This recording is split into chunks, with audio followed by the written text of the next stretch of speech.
ஆசீர்வாதம். எப்படி இருக்கிறீங்க? நல்லா இருக்கிறேன் ஆண்டவரே. எங்க கம்பெனி ஷேர்ஸ்ல கொஞ்சத்தை ஒர்க்கர்ஸ்க்கும் தரலான்னு இருக்கேன். நீங்க வந்து பிளஸ் பண்ணி ஆரம்பிச்சு வைக்கணும் ஆண்டவரே. கட்டாயமா வர்றேன். இவ்வளவு நல்ல காரியத்தை நீங்க செய்யும்போது நான் வராம இருப்பேனா? ஆமா, எத்தனை பர்சன்ட் ஷேர்ஸ் உங்களுடைய பணியாளர்களுக்கு கொடுக்கலாம்னு நினைக்கிறீங்க? கடவுளை நல்லா வச்சிருக்கிறார் ஆண்டவரே. அதனால ஒரு 20% நான் வச்சுக்கிட்டு மீதி 80 அவங்களுக்கெல்லாம் பிரிச்சு தரலான்ட்டு இருக்கேன்.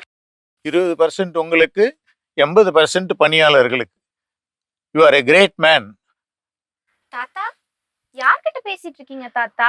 ஆசீர்வாதம்னு சொல்லி ஒரு தொழிலதிபர்.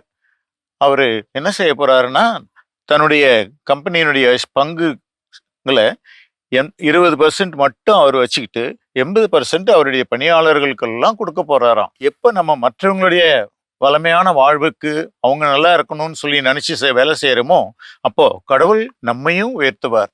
இப்போ இன்னும் கொஞ்ச நாள்ல நம்ம கிறிஸ்துமஸ் திருவிழா கொண்டாட போறோம். அதுக்காக இப்போ திருவருகை காலத்தை நாம அனுசரிக்கிறோம் இல்லையா? பிறக்க போற இயேசு கிறிஸ்து என்ன செய்வார் அப்படின்னா, அவர் எல்லாருடைய வாழ்வையும் வளமாக்குவார் அப்படின்னு ஒரு பழைய ஏற்பாட்டுல இருந்து உங்களுக்கு ஒரு இறை வார்த்தையை படிச்சு காட்டுறேன் பாருங்க.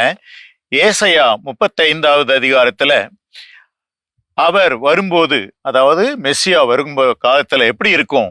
பொட்டல் நிலம் லீலி போல் பொத்து குலுங்கும், பலமாய் பொத்து களிப்படையும், ஆண்டவரின் மாட்சியும் பெருமையும் அவர்கள் காண்பார்கள்.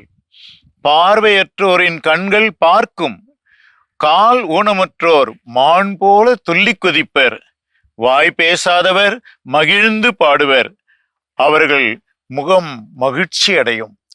ஏசையா வரப்போகின்ற அந்த மீட்பர் வரும்போது இதெல்லாம் நடக்கும், இதெல்லாம் உங்களுக்கு செய்வாரு அப்படின்னு சொல்லியிருக்காங்க. ஆண்டவர் இயேசு பிறந்த பிற்பாடு நமக்கு தெரியும், இயேசு பிறந்து வளர்ந்து தன்னுடைய பொதுப்பணி காலத்துல இதை எல்லாவற்றையுமே செஞ்சு காட்டினார். வாய் பேசாதவங்கள பேச வச்சு காட்டினாரு, கண் பார்வை இல்லாதவர்களுக்கு கண் பார்வை கொடுத்தாரு, பசியா இருந்தவர்களுக்கு உணவு கொடுத்தாரு. புதுமையா திராட்சரசம் தீர்ந்து போச்சு ஐயோ அப்படின்னு இருந்த அந்த குடும்பத்துக்கு திராட்சரசம் கொடுத்து அவங்கள பலமாக்கினார். எனவே கடவுளுடைய வேலை, நாம் பிறந்திருக்கும் இயேசுனுடைய வேலை என்னன்னா, மனிதர்களுடைய வாழ்வை வளமாக்குவது, அவர்களுக்கு வளமான வாழ்வை தருவது.